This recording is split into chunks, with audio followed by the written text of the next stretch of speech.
आज के इस वीडियो में हम सीखेंगे प्रेजेंट परफेक्ट कंटिन्यूस टेंस।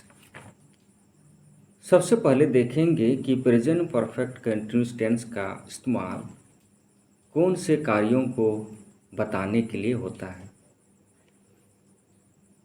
इस टेंस का प्रयोग उस कार्यों को बताने के लिए होता है जो कार्य बीते हुए समय में शुरू हुआ और अभी भी जारी है।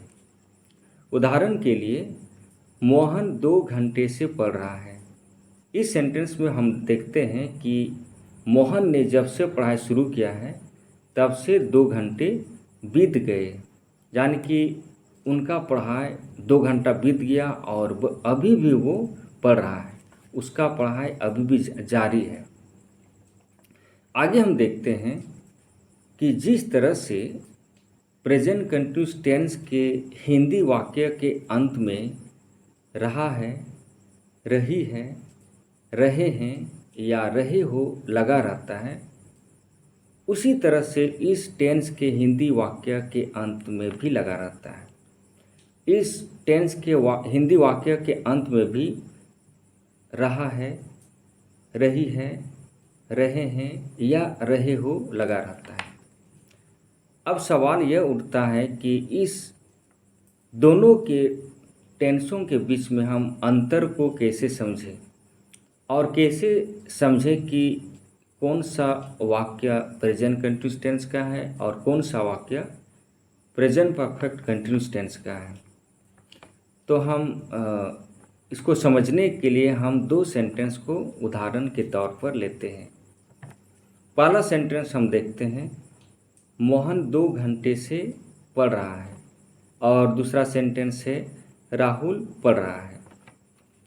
यहाँ 2 सेंटेंस के माध्यम से हम जानते हैं और समझते हैं कि पहला सेंटेंस है मोहन 2 घंटे से पढ़ रहा है और राहुल पढ़ रहा है।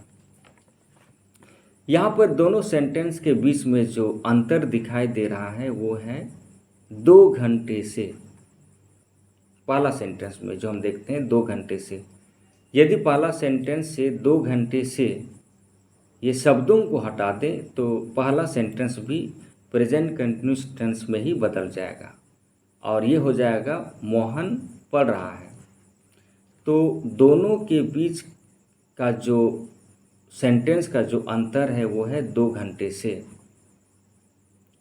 यानी कि पहला sentence present perfect continuous tense में है और दूसरा सेंटेंस प्रेजेंट कंटिन्यूस टेंस में है।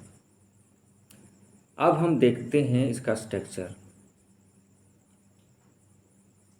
प्रेजेंट परफेक्ट कंटिन्यूस टेंस का स्ट्रक्चर है subject plus has oblique have plus been plus V4 plus object plus since oblique 4 plus point of time oblique period of time.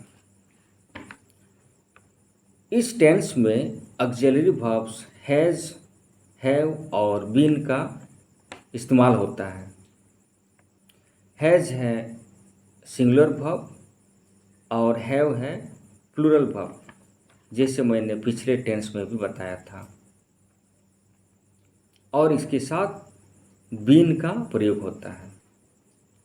Been verb to be का तीसरा रूप है जो हम आगे का वीडियो में बताएंगे, और इसमें V4 यानी कि प्रेजेंट पार्टिसिपल का प्रयोग हुआ है। V4 को प्रेजेंट पार्टिसिपल भी कहते हैं। अब देखते हैं इस स्ट्रक्चर्स में सिंस आर 4। ये सिंस आर 4 प्रीपोजिशन है जो इसमें इस्तेमाल हुआ है। सबसे पहले देखेंगे सीन्स का जो इस्तेमाल जो है वो पॉइंट ऑफ टाइम के लिए होता है और 4 का इस्तेमाल पीरियड ऑफ टाइम के लिए होता है, यानी कि scenes plus point of time and 4 plus period of time.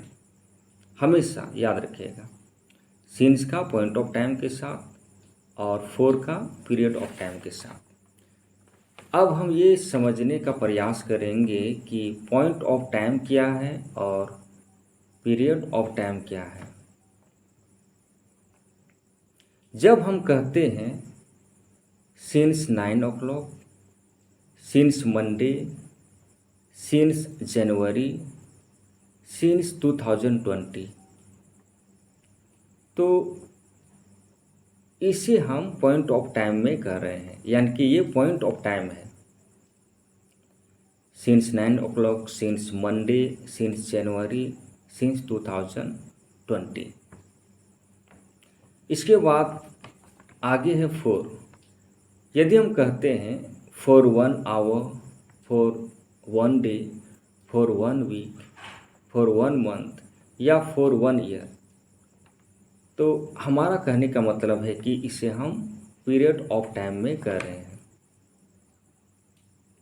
इसमें एक देखने वाली बात यह है कि सिंस के बाद o'clock और दिन का नाम, महीना का नाम और साल जो डिजिट में दिया हुआ है, इसका पहचान यही है कि ये पॉइंट ऑफ टाइम है। और फोर में अगर हम देखें तो इसमें आवर, डे, वीक, मंथ और डायरेक्ट काउंट करके ईयर को यूज किया गया है। अब हम देखते हैं सेंटेंस। कुछ सेंटेंस को हम लेंगे। Rahul has been playing since 9 o'clock। Mohan has been reading for 2 hours। इस दो सेंटेंस में हम देखते हैं, पहला सेंटेंस में हमने सिंस का प्रयोग किया है, सिंस क्योंकि 9 o'clock जो है वो पॉइंट ऑफ टाइम है।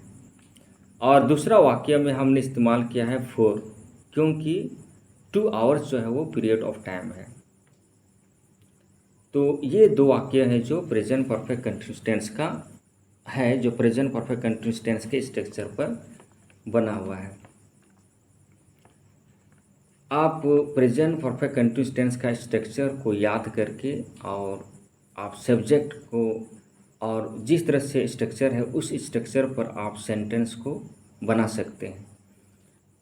सिर्फ इस बात का ध्यान देना है कि अगर सब्जेक्ट सिंगुलर है तो आप हैज़ का प्रयोग करेंगे, और अगर सब्जेक्ट प्लूरल है तो हैव का आप यूज करेंगे।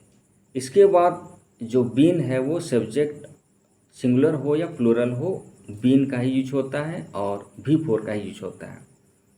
और भी फोर के बाद ऑब्जेक्ट और फिर सिंस और फोर। सिंस आप पॉइंट ऑफ टाइम के साथ यूज करेंगे और फोर पीरियड ऑफ टाइम के साथ। तो इस तरह से इस स्ट्रक्चर पर आप खुद सेंटेंस बना सकते हैं और अपने रियाज के लिए आप इसको याद करके सेंटेंस को बनाएं और इस तरह से इस स्ट्रक्चर को आप याद करें। चलिए मिलते हैं नेक्स्ट वीडियो, और नेक्स्ट वीडियो है हमारा पास्ट टेंस पर। हम सीखेंगे सिंपल पास्ट टेंस। तब तक के लिए आप लोगों से मैं विदा चाहूँगा, और आप इस स्ट्रक्चर को याद करके आप अपने से सेंटेंस का निर्माण करें। Thank you for watching this video.